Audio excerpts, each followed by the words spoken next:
Et Archimède, lui, a décidé de mesurer la surface du cercle. C'est en anglais. Vous sentez bien que ça va pas le faire.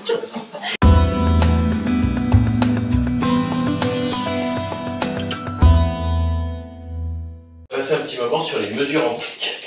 Alors, à l'origine, notre association qui fait de la culture scientifique a créé un programme qui s'appelle Outre-mesure, qui raconte l'ensemble des mesures. Tout ça parce que c'est sûrement le sujet le plus chiant qu'on puisse trouver. C'est vrai que c'est très rare, enfin là c'est pas mal aujourd'hui, hein. Mais quand on dit « venez, on va parler des mesures », en milieu scolaire, le moment où le prof dit ça, c'est pas, il n'y a pas une hola dans la... c'est rare, quoi. Donc on s'est amusé à essayer de picorer dans différents sujets qu'on avait déjà traités, des mesures qu'on avait dû aborder, et on s'est rendu compte que ça valait vraiment le coup pour s'amuser de travailler sur des choses très différentes. Le sujet sur les mesures est devenu tellement énorme qu'on l'a redécoupé en petits morceaux. Là, je vous invite à ce qu'on parle un petit moment des mesures antiques. C'est vrai que vous connaissez un petit peu l'Antiquité. En général, quand on vient dans une librairie, il y a toujours au moins un petit moment où on s'y est intéressé dans notre vie.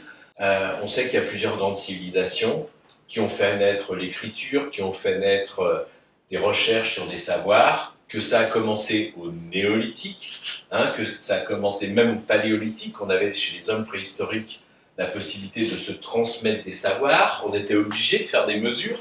Si on veut retailler un silex identique à un qui fonctionne bien, ben, on casse un bout de bâton, on essaye de voir à peu près si c'est la même taille que le premier, et puis on rapporte ça. Voilà, c'est du tâtonnement, mais ça fonctionne très bien, puisqu'ils arrivent à le faire et à s'en servir. Simplement, les mesures dont on va parler ici, c'est celles qui vont avoir des conséquences pour la science. C'est celles qui vont nous permettre de réfléchir petit à petit et de modéliser pour arriver à explorer de plus en plus le monde. La science des mesures, principalement, c'est le point de départ, on l'appelle la géométrie. C'est le fait de mesurer le monde. Donc là, on va, c'est pas comme d'habitude, hein, vous restez pas assis. Petit coup de flip. Ah oui, c'est parce que les mesures expliquées comme ça, non, ça c'est dans les cours, avec le tableau à la craie, et puis après on calcule, on résout des équations. Non, là si on part dans l'Antiquité, on va pas pouvoir le faire comme ça. Donc je vais vous faire le petit coup de la machine à explorer le temps.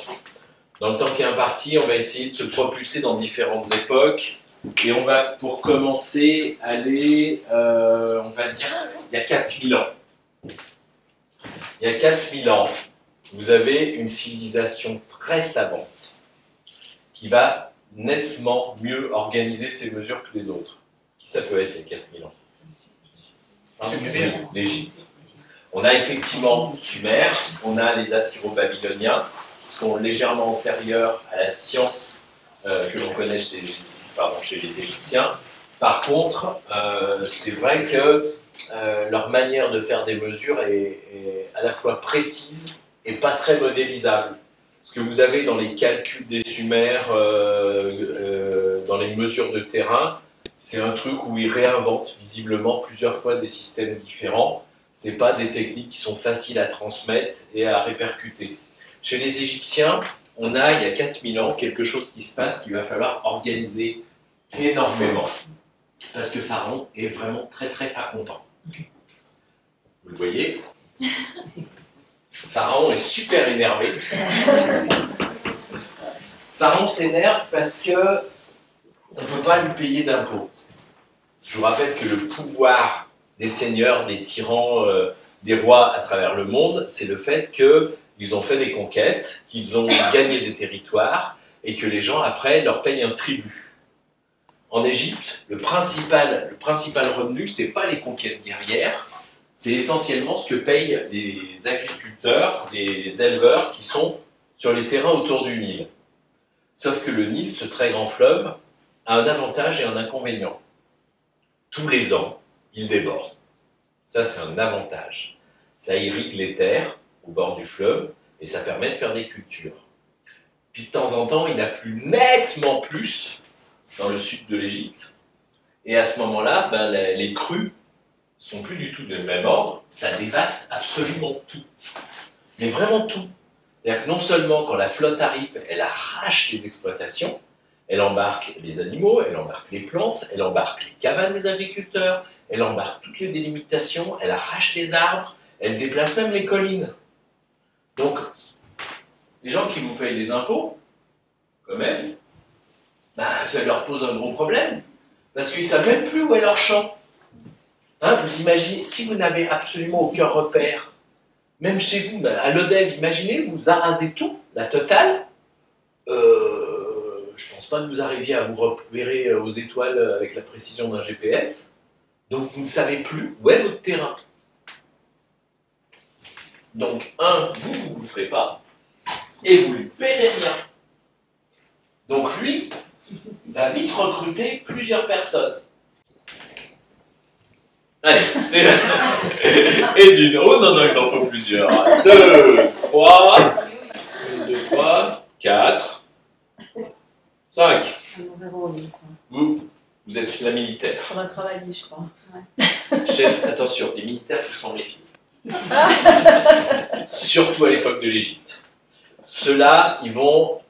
Pharaon les nomme pour contrôler que les mesures sont faites correctement. Vous êtes l'arpenteuse. Alors, s'il y en a qui ont déjà lu ce mot-là, en général, l'arpenteuse, c'est pas super cool. Hein. On l'utilise un peu dans l'esprit péripatéticien et tout ça aujourd'hui. On reprend vraiment le truc d'origine. L'arpenteuse, c'est celle qui arpente, non pas pour... mais pour mesurer. Levez-vous. Ouais, voilà.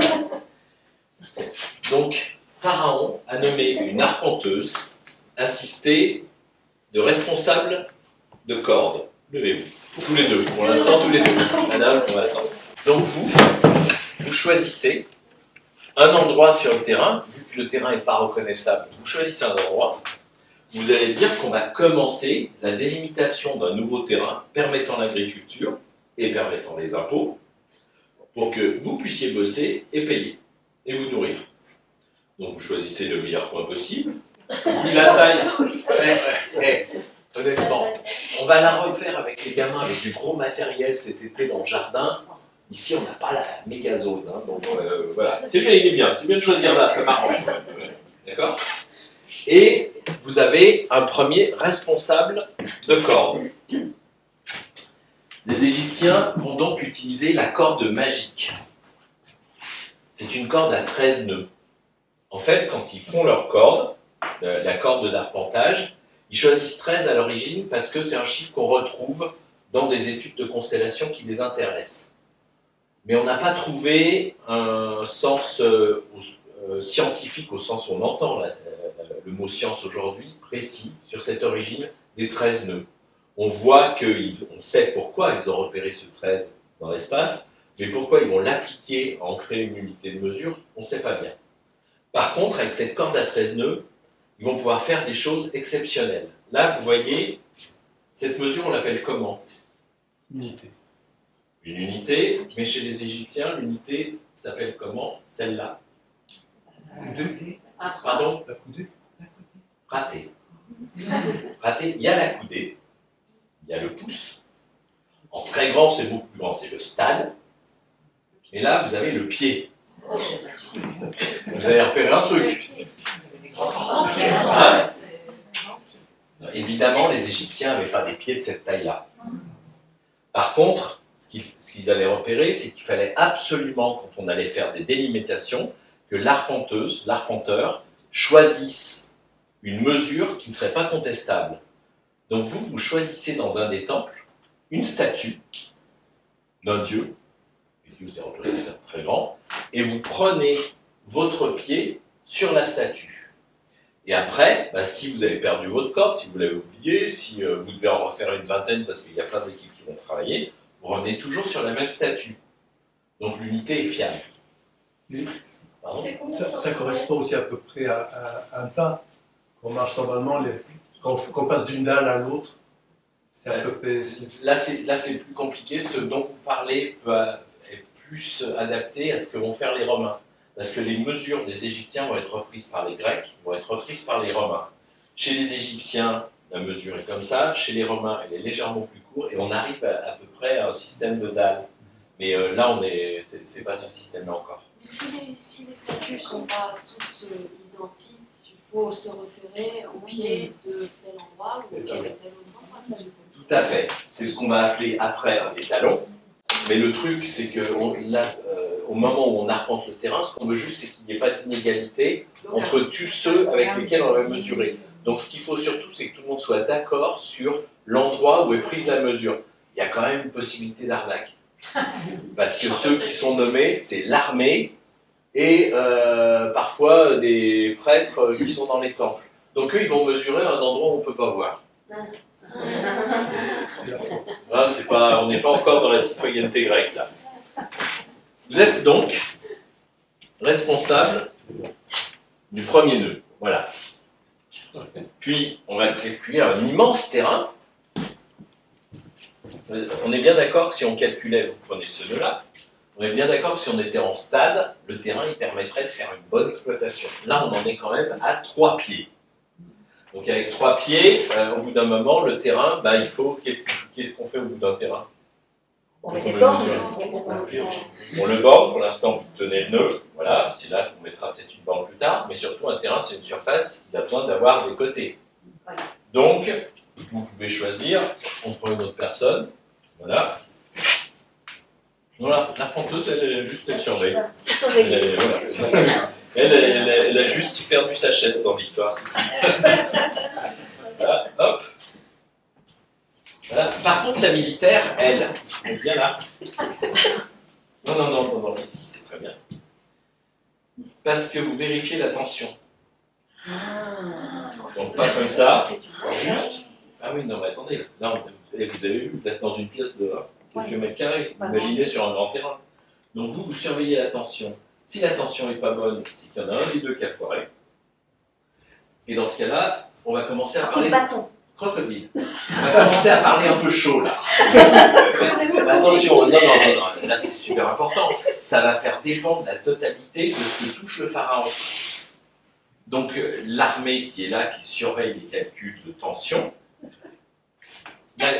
l'arpenteur définit les endroits où il y aura des angles, mais un terrain... il n'y a aucune raison, ce qu'il faut, c'est que la personne est suffisante pour cultiver. Donc il peut y avoir 45 ans, parce qu'on veut un terrain. S'il faut, zut, il y a la rivière ici, zut, il y a cet arbre, cette souche qui est encore là. Donc effectivement, on va avoir plein d'angles. Il y a quand même un truc qui s'est passé à un moment, c'est qu'avec la corde à 13 nœuds, excusez-moi, vous allez prendre l'angle suivant, voilà, ils ont repéré un truc, excusez-moi, vous pouvez revenir, c'est qu'il arrivait parfois, attendez bien, surveillance, n'est-ce pas, les militaires, là, quand il n'utilisait que les 13 nœuds d'une seule corde, petite ou immense, en pied, en coudé ou en stade, il se retrouvait avec un truc qui existe nulle part dans la nature. Quoi? Des angles droits? L'angle droit, c'est vous qui l'avez là-bas. On ne voit pas bien parce qu'il faudrait que vous puissiez voler au-dessus, là. On n'a pas tellement la place de s'étendre. Mais avec ce système-là, avec la corde à 13 nœuds, si l'unité est bien respectée, si c'est parfaitement équidistant, c'est la seule fois, la première fois qu'on a un angle droit parfait dans la nature. Est-ce qu'on était capable de construire des grands bâtiments avant? Des Égyptiens. Des bâtiments quoi? Des grands bâtiments. C'est eux? Non, on faisait des bâtiments monstrueux. Le petit problème, c'est que ce qu'il fallait, c'est un angle droit parfait, mathématiquement, pour pouvoir le répercuter sur une très longue distance. Regardez bien ce qui se passe. Et si vous vous trompez, vous pouvez faire un angle droit comme ça, empirique, un bon bricoleur, un bon artisan, il vous tague un truc qui a à peu près cette forme. Sauf que le à peu près fait qu'il y aura 1 mm de trop ou 1 mm comme ça. Quand vous êtes au début et que vous êtes en train de faire une table, votre millimètre au bout d'1 mètre, voilà, vous êtes décalé de ça, vous mettez une petite cale, vous forcez un peu sur le bois, ça va bien. Quand vous avez votre angle droit calculé sur un truc qui fait 150 mètres, ça veut dire que vous avez un mur qui s'arrête ici, quand l'autre qui a été construit s'arrête là. Là, c'est plus difficile à boucher quand même. Donc pour la première fois, les Égyptiens arrivent à faire le bon système pour mesurer mathématiquement, et c'est eux qui créent vraiment la géométrie, l'application de calculs d'angles sur le papyrus, bien sur le papier, pour pouvoir le retransmettre et pour pouvoir agrandir les calculs. D'accord? Vous pouvez vous rasseoir pour l'instant. Moi, je n'ai pas compris de choses. Oui, allez-y, c'est fait pour ça. La corde, elle a toujours 13 nœuds, mais quand c'est sur des grandes distances, on peut avoir 13 nœuds, je ne comprends pas. Ça, c'est Alors, peut-être. Oui, voilà. Si c'est sur des grandes distances, on ne fait pas en pied. On fait avec des cordes qui sont en stade. C'est le chiffre qui bouge pas. Le chiffre ne doit pas bouger. 13 écartements vraiment parfaitement équidistants. Ce qui n'est pas le cas ici parce que c'est un exemple. Ah oui, ce qui est le cas d'un truc fait à la va-vite avec les mômes, voilà, on est d'accord. Par contre, les cordes d'arpentage, il y en a peut-être qui ont connu ça. Oui, j'ai connu. Voilà, et quand vous avez ici, donc après, ça a dépendu. Vous en avez des différentes de chaînes d'arpentage. Il y en a qui respectent le 13 nœuds, parce que c'était utilisé par les architectes. Mais en général, c'est plutôt 10 mètres ou 5 mètres. Et donc, vous avez, vous savez, les piquets qui permettent de planter dans le sol avec ça. Donc, qui a connu ça déjà? Voilà. Donc, pour l'instant, on a ça chez les Égyptiens. On va rester du coup pour arriver plutôt à travailler par civilisation en fait. Des fois je travaille par type de mesure, mais on va travailler par civilisation. Les Égyptiens, une fois qu'ils ont été capables de calculer très correctement les angles, ils sont beaucoup plus intéressés, ils les ont mathématisés, et ils ont commencé à étudier d'autres choses.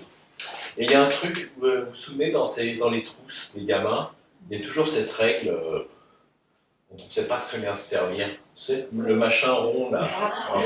Voilà, le rapporteur. Ça vient des Égyptiens aussi. Eux, les principales déterminations des pouvoirs des dieux étaient étudiées sur les étoiles. Donc ils avaient besoin d'avoir une parfaite... Les autres civilisations le faisaient aussi avant, mais ils voulaient avoir une parfaite connaissance du ciel. Et ils ont bien repéré un truc, c'est que le ciel, on peut parfaitement l'étudier, le regarder grâce à une mire, un truc comme ça, c'est-à-dire que vous mettez simplement un bâton bien droit en face de votre œil, et ça vous permet de stabiliser votre vision pour voir, si vous observez une étoile, voir à peu près où est une autre qui vous intéresse aussi, juste à côté. Et si vous vous remettez le lendemain dans la même direction, parce que par exemple vous étiez adossé à un mur, vous voyez à peu près, si vous avez mis un petit bâton, ou même à l'œil nu, si l'autre étoile ou la planète ou tout, elle est complètement décalée dans le ciel. Donc une mire simple, ça vous aide déjà, vous savez, le ciel. Par contre, si vous voulez commencer à être précis, ça ne va pas le faire. Donc ils inventent ce machin-là, la dioptra, qui leur permet d'aller dans un champ, de planter le piquet, une première fois, d'avoir un fil à plomb pour être sûr qu'ils sont bien droits, de faire une croix au sol pour pouvoir le lendemain reconnaître l'endroit où ils étaient, hein, c'est être sûr de l'angle comme ça, et puis ils observent l'étoile qui les intéresse, ils fixent,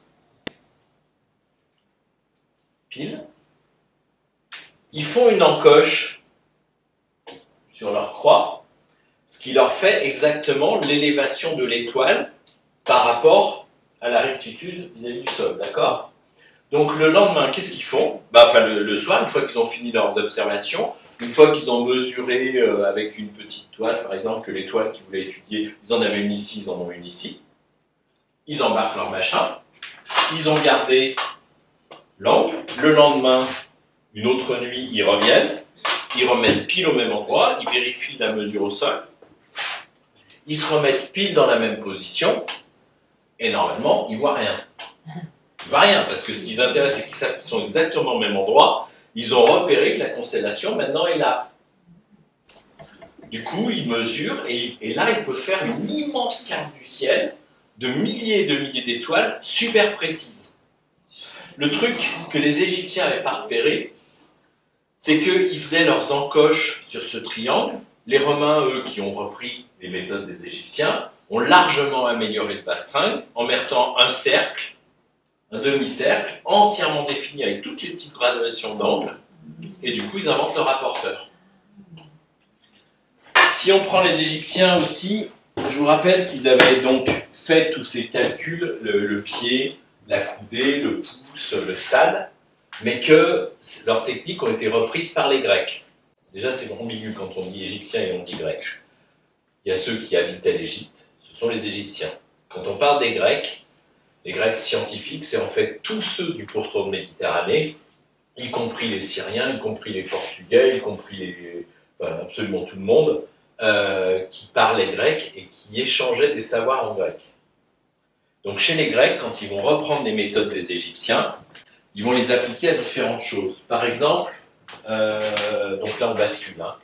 On était il y a 4000 ans, là on arrive il y a 2600 ans. Et vous retrouvez par exemple en Grèce, ou en tout cas sur un des grands forums, sur un des grands endroits de commerce grec, avec un choix, c'est surtout Athènes qui va se faire, c'est d'élire celui qui va faire les mesures. T'es honnête? Oui.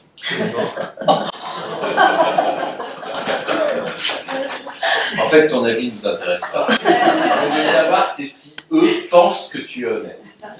Donc, les citoyens grecs vont élire parmi eux, sur l'endroit de commerce, une personne qu'ils estiment honnête, et qui va, elle, déterminer les étalons directement sur le terrain. C'est-à-dire qu'elle va choisir la longueur de mur qui va permettre de faire une mesure relativement grande, donc quelque chose d'empirique parce que ça va être utile à une mesure, ou qui reprend la statue sur laquelle on va remesurer à nouveau un pied. La personne va aussi faire les calculs de volume, les calculs de poids, elle choisit telle pierre qui servira de référence, elle choisit telle masse qui peut être intéressante pour faire l'équivalent d'un litre et quelque chose comme ça, et tout va être réalisé à partir de ce moment-là, de cette manière-là. Chez les Grecs, ce qui est plus intéressant, finalement, c'est pas leur système inspiré des Égyptiens, puisque là, c'est plus le fait qu'ils y aient amené de la citoyenneté pour que les mesures, petit à petit, commencent à se vulgariser, à être vérifiables, authentiques, la notion d'honnêteté rentre... vu que les citoyens ont normalement à peu près le même pouvoir selon la hiérarchie qu'une personne un peu plus importante, du coup les mesures, on ne peut pas trop mettre l'embrouille, ça va être assez efficace. Par contre, ce qui va nous intéresser, c'est qu'ils ont vite compris que ces mesures-là, là c'est une des bases des sciences, ça va permettre de comprendre comment le monde est fait. Pour les Grecs, ça c'est très différent des Égyptiens, je l'ai déjà dit dans une conférence précédente, il y a une immense différence.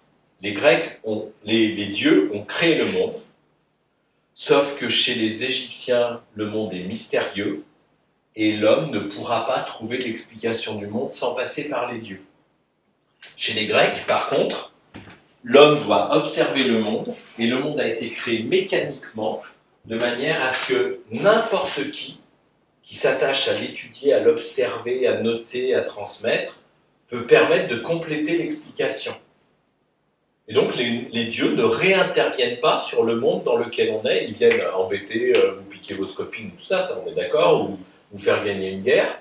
Mais par contre, il n'y a pas de problème là-dessus. Vous vivez dans un monde rationnel et mécanique. Là, ça va faire que les mesures vont se lier de plus en plus à des problèmes de calcul. Il faut absolument augmenter les puissances de calcul. Il faut parfois même les mécaniser, les automatiser. Vu qu'ils n'ont pas complètement les capacités mécaniques, matérielles de le mécaniser, encore qu'ils y arrivent, hein, ils arrivent à faire des systèmes d'observation du mouvement des planètes avec des engrenages et tout, ils sont quand même techniquement très avancés, mais ils sont déjà en train d'étudier un monde où le calcul mécanisé comme ça ne va pas suffire, il faut aller beaucoup plus loin en puissance de calcul. Et c'est là qu'on va voir arriver des gens très intéressants comme Archimède. Et là, c'est bien, il n'y a pas d'enfant. Parce qu'on va être obligé de parler du droit de tricher en mathématiques. Archimède invente pour la première fois le fait qu'on ait le droit de tricher en maths. Et ça va être énorme, ça va créer la science moderne. La géométrie, depuis les Égyptiens, elle est basée sur les calculs d'angles. Tout le monde, toute la Terre est mesurée parce que quand on a des angles, quand on a des côtés, on peut faire une opération qui va permettre d'avoir la surface. Et Archimède, lui, a décidé de mesurer la surface du cercle. Sans angle. Vous sentez bien que ça va pas le faire. Et à l'époque d'Archimède, il y a déjà eu Thalès, il y a déjà eu Pythagore. Il est à cheval sur une nouvelle école qui est née, c'est celle d'Euclide. Et Euclide lui dit, c'est très exagéré parce qu'il dit des choses vachement mieux, plus compliquées que ce que je vais dire, mais grosso modo, Euclide dit qu'on n'a pas le droit en science d'utiliser un résultat faux. C'est-à-dire que si on n'est pas capable d'obtenir un résultat parfaitement précis, ce résultat part à la bête. Archimède, lui, donc presque à la même époque, dit « Moi, j'ai besoin de ma surface d'un cercle. Je ne suis pas capable de la calculer puisqu'il n'y a pas d'angle dans un cercle, sauf si je mets des angles dans un cercle. Et si j'abîme le micro de Stéphane en même temps. » Donc effectivement, il met un triangle. Et du coup, il calcule la surface. Les euclidiens se mettent à gueuler comme des veaux. Non mais c'est n'importe quoi. Il manque plein d'endroits. Ensuite, il déplace le triangle. Et du coup, en le déplaçant, ça crée 3 nouveaux triangles. Il les calcule, les ajoute au premier. Puis redéplace, puis redéplace, puis redéplace. Puis crée une machine mathématique à calculer à l'infini toujours les 3 petits bouts de triangle existants, calculés, qui vont se rajouter au premier. Là, les euclidiens sont fous furieux. Parce qu'ils disent, mais philosophiquement, c'est juste pas possible. Ça veut dire que vous allez vous approcher à l'infini d'une vérité que vous atteindrez jamais. Donc le résultat est obligatoirement faux.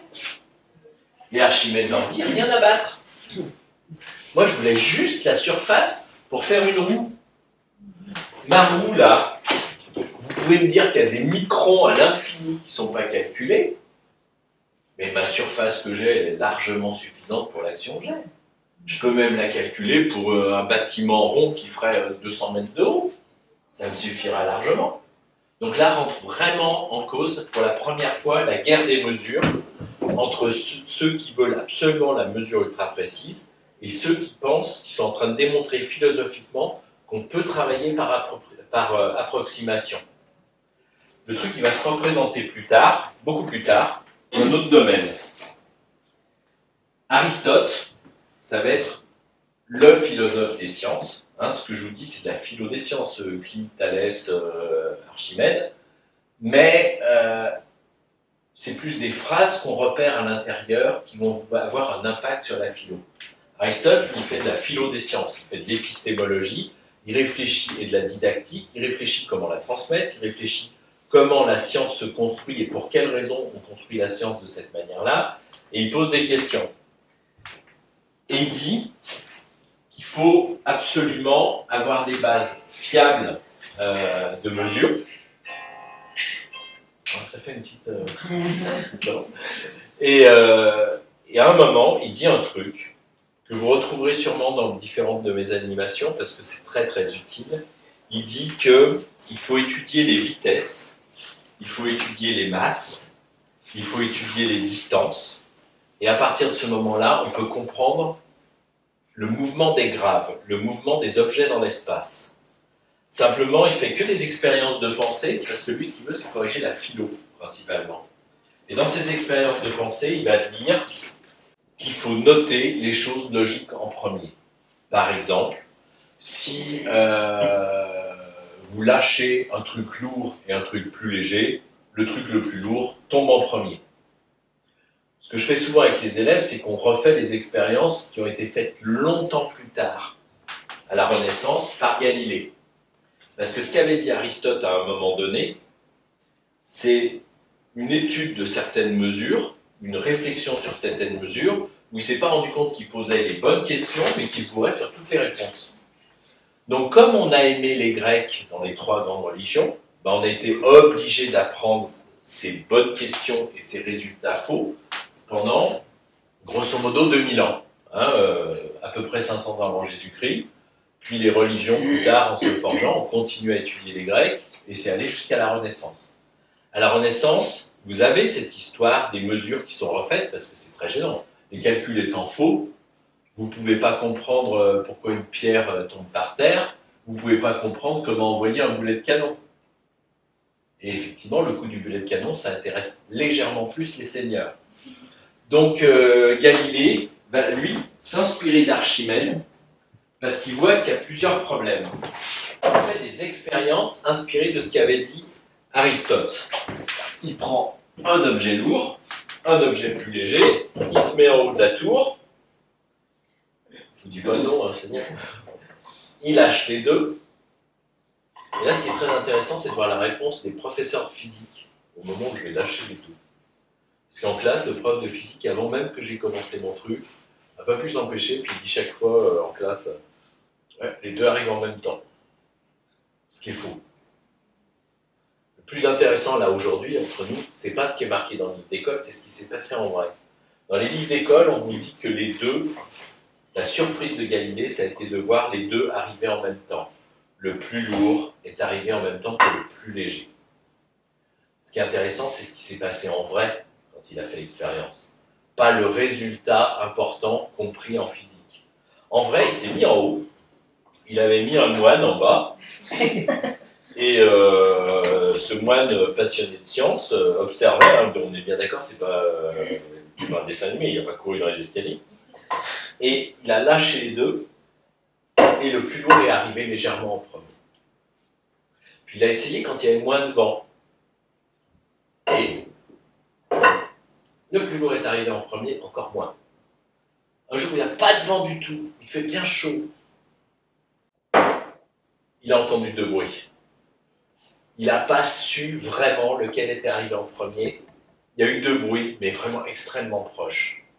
Et là, Galilée s'inspire d'Archimède et dit « Je suis en train de comprendre qu'il faut tricher en physique. » On a triché en maths avec Archimède, et maintenant avec Galilée, on triche en physique. Il dit « Tous les résultats de toutes mes expériences, tous les calculs que j'ai faits, montrent qu'Aristote s'est trompé. Le plus lourd n'arrive pas largement avant. Sauf si franchement le plus léger a beaucoup plus de prise à l'air. Évidemment, si c'est une plume, un kilo de plume par rapport à un kilo d'un petit caillou en plomb, un petit truc en plomb, là, vraiment pas de problème. Mais moins l'air pose de problème, moins il y a du vent, moins il y a d'agitation, plus la fille ne peut pas savoir, plus il est gâté, il fait chaud, tout ça, plus ils arrivent en même temps. Donc si j'étais dans les conditions idéales, exactement ce que dit Archimède aussi avant en maths, hein, si j'étais dans les conditions idéales, s'il n'y avait rien qui gêne, si je pouvais enlever l'air, la courbe montre que les deux arriveraient en même temps. Et là, le truc le plus important, c'est pas c'est pas ce qui est raconté en cours de physique, c'est ce qu'il faut raconter en cours de philo. Parce que ça veut dire que pour la première fois, il y a un chercheur qui est en train de dire qu'en physique, et dans toutes les sciences, quand on a une courbe et qu'on l'a revérifiée avec un très grand nombre d'expériences, eh ben, l'approximation de résultats a une importance. Il est en train de dire que s'il y a des molécules qui marchent contre le coronavirus, qu'on n'est pas sûr de leur iniquité, mais que l'infection prend énormément d'ampleur, si on sait que le résultat pas parfait va être nettement meilleur que le fait de ne rien faire, ou le fait des conséquences des effets secondaires du truc qu'on va nous filer, eh ben, il faut choisir ce qu'il y a de mieux. Donc toute la science est basée là-dessus. Il n'y a pratiquement aucune science qui est exacte à 100%. Il faut vérifier à quoi ressemblent les approximations. Vous enlevez ce que vient de dire Galilée, 100 ans plus tard, il n'y a plus de médecine, du tout. Hein, puisqu'on a découvert petit à petit les microbes, on a découvert des fonctionnements des molécules, chaque fois on a vu qu'on n'y arriverait pas à 100%, il faut supprimer tous les médicaments, tous. Donc là c'est ça où je pense que les mesures, elles sont le plus importantes à comprendre, c'est que dès l'Antiquité, des mesures comme le mouvement des objets dans l'espace, c'est-à-dire le mouvement des graves, qu'on a appelé la gravité, sans savoir pourquoi. On appelle ça la gravité, c'est le mouvement des objets, mais on ne sait pas encore la solution. On pose les questions. On découvrira que la solution, bien plus tard, c'est qu'il y a la gravitation universelle, l'attraction universelle. Mais la science inventée de la gravité par Aristote a son importance, et par approximation, par des expériences, par des quantités de calculs accumulés et transmis, petit à petit on arrive à la solution. Ou à une solution qui est déjà pas mal. Donc après, c'est vrai que dans les mesures antiques, vous avez à peu près tout. Archimède était capable de calculer les grains de sable sur une plage. Je ne sais pas si vous voyez combien de zéros après 1, ça fait ça. Hein. C'est juste de la folie. Et donc il est capable de faire déjà à cette époque-là des calculs qui n'ont quasiment pas d'utilité. Il le dit lui-même, hein. Je calcule à des puissances tellement gigantesques que ça n'a aucun intérêt aujourd'hui, mais on ne sait jamais, par modélisation, ça pourrait servir. La première fois qu'on a vraiment utilisé les puissances de calcul inventées par Archimède, c'est quand on a pu inventer l'informatique. Est-ce qu'il y en a qui étaient là quand j'avais fait ma conférence sur la conquête spatiale? Je crois pas, hein, enfin, conférence, mon machin. Le truc qui est énorme, c'est que Archimède, 400 ans avant Jésus-Christ, invente un système de calcul qu'on ne peut utiliser qu'aujourd'hui, vraiment. C'est-à-dire que quand moi j'étais enfant, la NASA, les plus grandes entreprises au monde, avaient des immenses ordinateurs, plus grands que tout un point de trait, même la banque à côté, et c'était capable d'avoir une puissance de calcul que les enfants jettent aujourd'hui. Hein, c'est-à-dire que qui a un téléphone portable ici? Tout le monde. Un téléphone de portable d'aujourd'hui, une seule photo, 4 mégas, c'est plus puissant que l'ordi de la NASA qui a envoyé la fusée.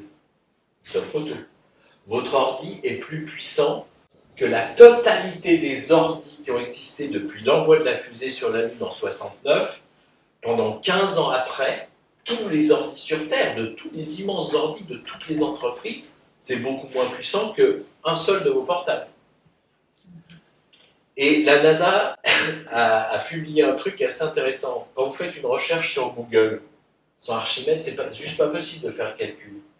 C'est-à-dire, une seule recherche, quand vous envoyez Google, tac, vous cliquez dessus, les calculs qui sont faits derrière, c'est plus que tous les calculs faits par les ordinateurs de la NASA, dans leurs immenses supercalculateurs, plus toute la génération après, à partir des années 80, d'ordi personnels, dans les fusées, les satellites, au sol, les sondes, tout ça, jusqu'à 90, c'est moins de calculs, tout ce qui a été fait par tout ça, que quand vous appuyez sur recherche Google pour chaussettes rouges.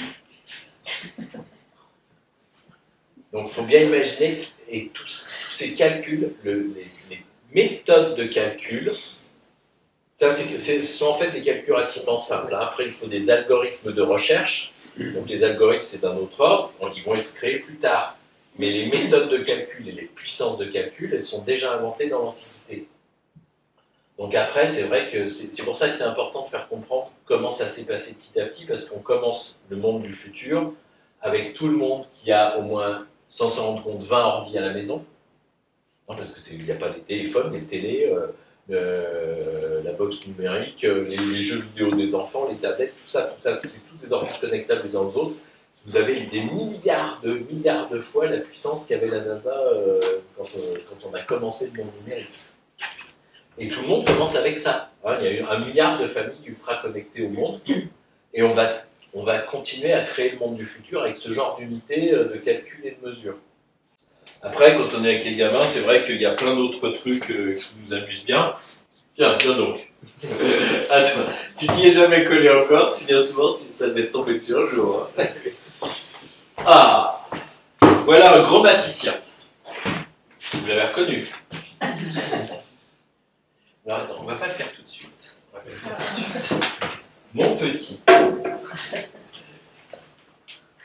garde sa chaise pour l'instant, comme ça.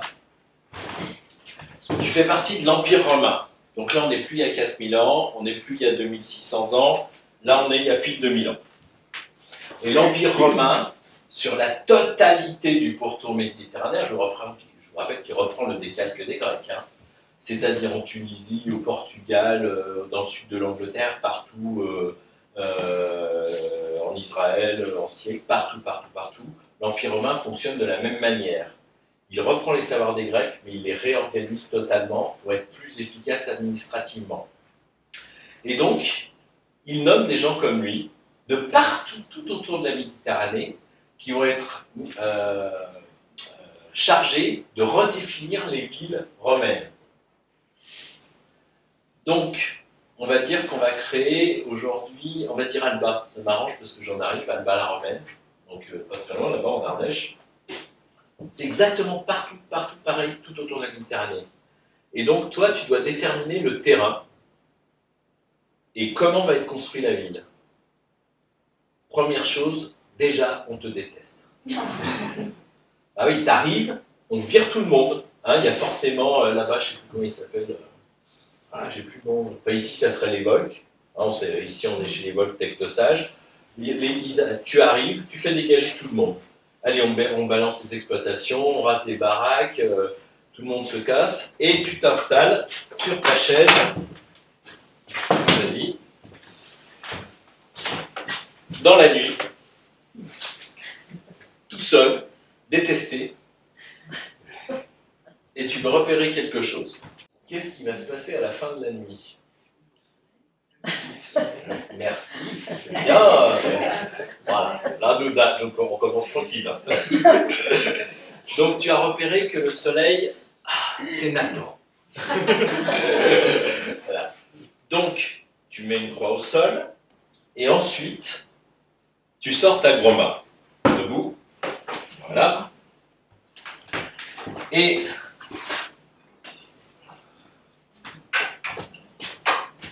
voilà.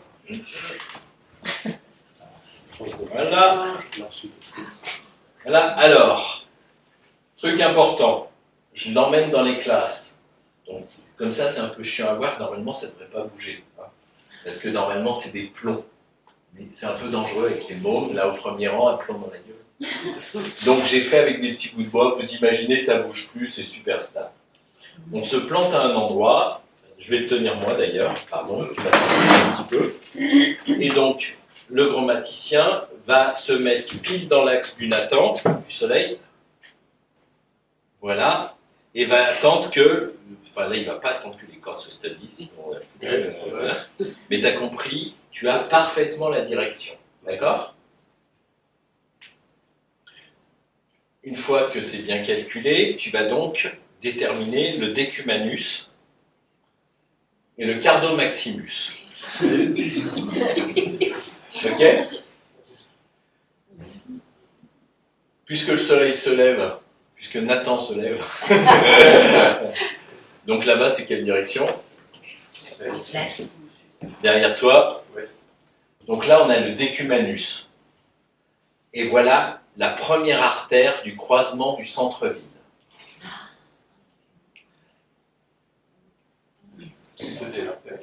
Nord-sud, d'accord?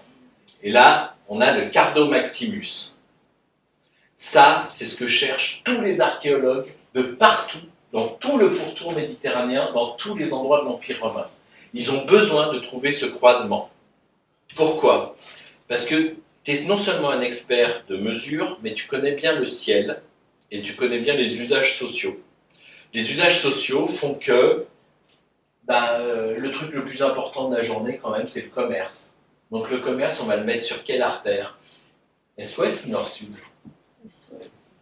Pourquoi? Il y a la mer. Il y a la mer. Pardon? Il y a la mer. Alors, soyons bien clairs, évidemment, par rapport au plan de la Terre, ça varie un peu selon les saisons, mais grosso modo, une fois qu'on a tracé le decumanus, c'est l'endroit où il y aura le plus de lumière, donc ce qui facilite vraiment ce genre d'échanges sociaux comme le commerce. Donc on sait que partout dans cette orientation-là, On sait très bien où il est à Toulouse, on sait, Montpellier n'existait pas. Mais on sait à plein d'endroits, en Bressin, on sait où il est et tout. Le croisement, on sait où est le décumanus, on sait où on va trouver les commerces. Le petit problème quand vous creusez, c'est que vous ne savez pas où vous êtes du croisement. Si vous trouvez une boutique, vous pouvez chercher par là ou par là. Mais vous ne savez pas si vous êtes au bout de la rue, ou si vous vous trouvez là, si le croisement il va là. Donc vous cherchez vite autre chose quand même. Vous creusez un peu dans le giron à peu près. Et là, tac, vous tombez sur un temple. Si vous avez un temple ici et un truc comme ça, c'est sûrement que le croisement se trouve par là. Il peut aussi se trouver par là encore.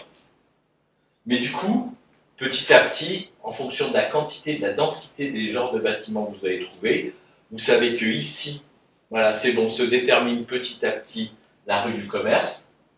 Et ici, petit à petit, se détermine la rue de la religion et des puissances philosophiques, de la puissance du Seigneur et tout ça. Pourquoi de l'Empire, le truc, pourquoi? Parce que ici, le Cardo Maximus est super important.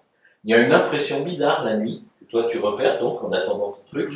On a l'impression que la voûte céleste et les constellations pivotent autour de cet axe. Du coup, comme et ça marche aussi partout sur Terre. Donc le truc qui est très important, c'est que on s'est dit que les dieux avaient voulu faire remarquer cet axe et que c'était là que c'était le mieux de construire les temples. Et le Cardo Maximus, vous connaissez parce que ça a donné les points cardinaux. Ce sont les points du Cardo, les points qui permettent de déterminer l'endroit du croisement. C'est vrai qu'à partir de ce moment-là, les grammaticiens, qui sont donc envoyés dans tout l'Empire pour faire ce genre de calcul, c'est un petit peu comme les urinatores, ceux qui sont capables de plonger très profond dans les ports pour récupérer les trésors. Ce sont des fonctions ultra bien payées. C'est eux qui doivent avoir plein de compétences aussi psychologiques parce que ça ne va pas amuser les populations quand ils déplacent tout le monde. Et donc voilà, ça c'est un des engins que j'aime beaucoup de cette époque-là. Un truc que je ne peux pas vous faire ici, mais qu'on fera dans la course l'été, mais venez voir, qui me manque et j'aime bien terminer dessus, c'est le chorobat. Le chorobat, c'est un truc un peu bizarre, je vais en faire un vrai, pour ici d'habitude quand je circule dans les classes, c'est déjà assez encombrant, donc c'est une essai d'imitation. Un chorobat, c'est une espèce de planche qui fait 6 à 8 mètres de long, qui a une petite rigole à l'intérieur, et puis qui a des plombs qui descendent sur les côtés, et donc c'est posé sur des pieds, et c'est la première fois qu'on voit arriver dans ce qu'on appelle le pourtour méditerranéen, l'Europe, la notion de niveau à eau. Ça existait chez les Chinois, ils avaient fait des systèmes qui permettaient de vérifier les séismes, des choses comme ça. Mais ici en Europe, la notion de niveau à eau, c'est-à-dire que l'eau peut rester dans un endroit qui permet de faire un calcul aussi précisément que les fils à plomb, ça on ne l'avait pas utilisé. Chez les Romains, ils vont le faire, mais ils vont partir à beaucoup plus compliqué que ce qu'on doit utiliser aujourd'hui. Aujourd'hui, on fait le niveau, on va acheter à 2 balles dans n'importe quel jiffy, là. Mais le truc important, c'est qu'ils ont pensé le niveau à eau parce qu'ils étaient en train de construire les aqueducs. Le truc qui me fascine quand on va au pont du Gard, c'est que les gens regardent ce bâtiment qui est tellement beau, tellement magique, qu'ils oublient que le truc le plus important, c'est justement pas le pont. C'est les trucs qui n'ont aucun intérêt, là, qu'on voit quand on se promène, c'est les canalisations, enfin les canaux, avant pas une canalisation, les canaux qui amènent et qui ressortent du pont. Parce que l'eau, elle arrive sur des bornes et des bornes pour aller irriguer des villes et des exploitations. Et donc, le truc qu'il a fallu dans cette vallée-là, c'est que c'était compliqué d'arriver à gérer la pression de l'eau. Donc, on a construit un pont super compliqué à faire, avec une petite pente. Mais après, ça continue, il y en a encore des vallées. Et là, il n'y a pas des ponts tout le temps. Le truc, c'est qu'il faut calculer la pression de l'eau pour qu'elle descende et qu'elle ait la puissance de remonter de l'autre côté et de continuer. Après, une fois qu'il y a eu les grammaticiens qui sont passés, ils sont devenus aussi des experts du chorobat. Et donc, eux, ils calculent les volumes d'eau coincés dans ces rigoles, mais ils le calculent avec un truc de 4 cm. Hein. Ils sont capables de calculer l'inclinaison et la puissance de l'eau qu'il va falloir faire en la répercutant en grand pour que ça puisse alimenter des aqueducs et des trucs comme ça. Ça, c'est de la magie. Chez moi, quand j'étais petit, ça doit s'entendre un peu de temps en temps, je suis lyonnais. Et j'habitais à un endroit, le Point du Jour, où juste à côté de l'immeuble où j'étais, il y avait un aqueduc super moche. Mais vraiment, un vieux morceau tout bousillé, noir, couvert de pollution, couvert de lierre et tout. Je me demandais, ça empêchait de faire tout ce qu'on voulait, on ne pouvait pas construire un truc sympa et tout. Et quel intérêt de garder ça? Et puis, il y a quelques années, en retournant, ma mère habite toujours là-bas, en retournant sur le truc, je suis allé voir la plaque. Et ça fait longtemps que j'habite ici, je n'avais pas repensé à ce truc-là. Et là, il y avait une plaque avec un dessin de ce que c'est. Ça, c'est incroyable. Le machin, là, l'espèce de mur bousillé, c'était le système de mise en pression de l'eau pour descendre la vallée au bout de l'aqueduc. L'aqueduc, il partait très très loin. Je le connaissais bien parce qu'il y en a des morceaux, 3 villages plus loin, qui étaient dans une propriété d'une partie de ma famille aussi. Donc je savais pas déjà que c'était relié, ce machin-là. Pour moi, c'était tellement... Et puis le truc, ça montait en pression et ça poussait, avec un système d'air comprimé, ça poussait l'air dans la vallée. Mais la vallée, il faut imaginer, c'est comme les deux côtés d'où vous êtes ici, quoi. C'est que c'est vraiment, il y a une méga pente, et puis après, c'est des bornes et des bornes de vide, et ça remontait la pente de l'autre côté. Ils ont été capables de calculer ça. Ça, c'est vraiment purement de la folie, quoi. Donc voilà, je pense que je vais être obligé, vous l'avez compris, ça sera pas beaucoup plus long pour aujourd'hui. Mais je voudrais juste que vous me rappeliez ça. Ça. Voilà, on s'en fout. On a plein les poubelles, les bennes et tout. Une machine à calculer avec toutes les fonctions. On jette de l'informatique, on jette des ordinateurs et tout ça. Mais imaginez qu'ils aient eu ça il y a 2000 ans. Ils savaient tout faire. Ils n'avaient juste pas la puissance de calcul, la rapidité de calcul. C'est-à-dire que là, il y a Ada Lovelace, en 1820, quand elle a inventé l'ordinateur, un ordinateur réel qui fonctionne, il date de 1820. En 1820, la fille de Lord Byron a calculé le système de mise de cryptage pour mettre toute une série de calculs à l'intérieur d'une machine mécanique capable de donner au bout d'une minute 377 opérations calculées en 1 minute, en 1820. Et quand ils ont arrêté, c'est Charles Babbage, l'ingénieur qui a fabriqué avec elle la machine, elle a dit ça. Elle a dit, stop, on vient de faire une connerie. On vient de fabriquer une machine en utilisant toutes les puissances de calcul, toute la réflexion scientifique et technique qui existe depuis 2000 ans. On vient d'arriver à faire ça. Et l'homme n'est pas prêt. Ils n'ont pas pu faire financer leur machine. La machine qu'ils voulaient faire, en fait, c'était celle qu'ils avaient faite, était monumentale. 377 opérations en 1 minute. Ils voulaient en faire une qui faisait à peu près 30 mètres de long, actionnée par une machine à vapeur. Même celle-là, là, si Napoléon il avait eu ça à l'époque, enfin là on est plutôt Charles X. Si le roi d'Angleterre, si le tsar avait eu cette machine pour calculer les vols des boulets de canon, on ne serait pas dans le même monde. Hein. Juste, ils n'ont pas trouvé les moyens de la fabriquer. Et puis elle le dit à l'époque, c'est ça qu'il faut retenir, nul n'est capable de prévoir les conséquences d'une invention. Personne n'est capable de prévoir, et l'homme n'est moralement et socialement pas prêt à ingérer ce qu'il va être capable de fabriquer avec des machines comme ça. Elle a dit stoppons tout en 1820. On est 200 ans après.